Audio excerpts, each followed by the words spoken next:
What's up mga ka-basics? Welcome to my channel. Panibagong tutorial na naman tayo. This time, ang ituturo ko sa inyo ay ang kantang Sining by Jonella featuring JR. Simpleng-simple lang guys ang kantang ito. Bali, sisimplihan lang natin para makasabay yung mga beginners.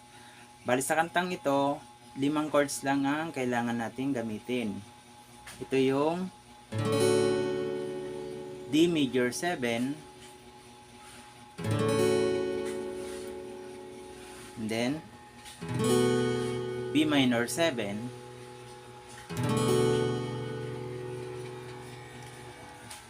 then gagamit din tayo ng C sharp minor 7,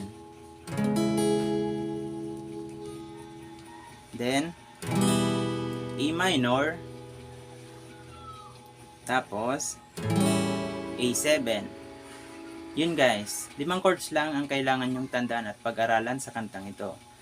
And then, sa strumming pattern, simple lang ang gagamitin natin para hindi kayo masyadong mahirapan. Ito yung down, down, up, down, down, up, down. Ulit. Down, down, up, down, down, up, down. Yun. So, tugtugan natin siya guys para makuha nyo yung pasunod-sunod ng mga chords. Start kayo sa D major 7.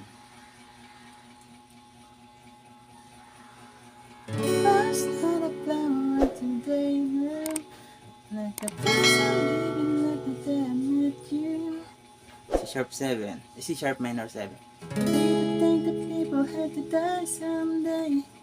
E minor.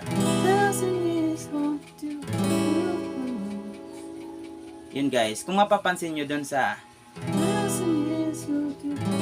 medyo may kabilisan yung paglipat ng chords. E minor, A7. Ulitin natin. D major 7. B minor 7. C sharp minor 7. E minor.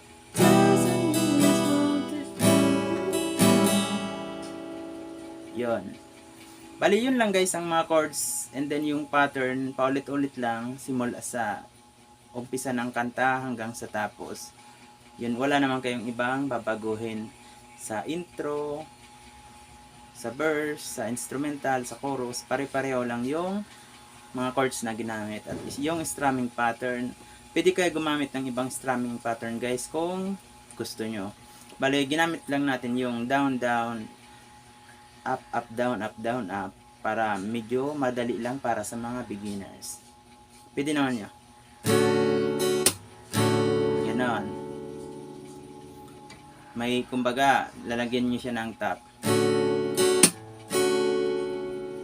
Then,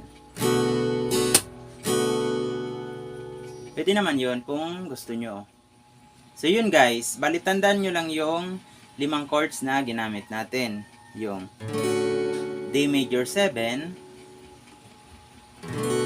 B minor 7, C sharp minor 7,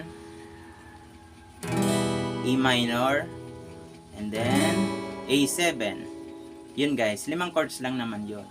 And then, yung strumming pattern na ginamit natin, down, down, up, down, down, up, down.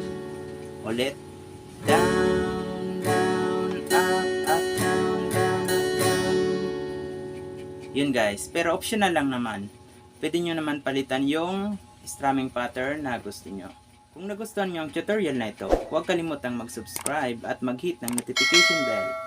Thank you for watching. Hanggang sa muli mga ka-basics. Bye.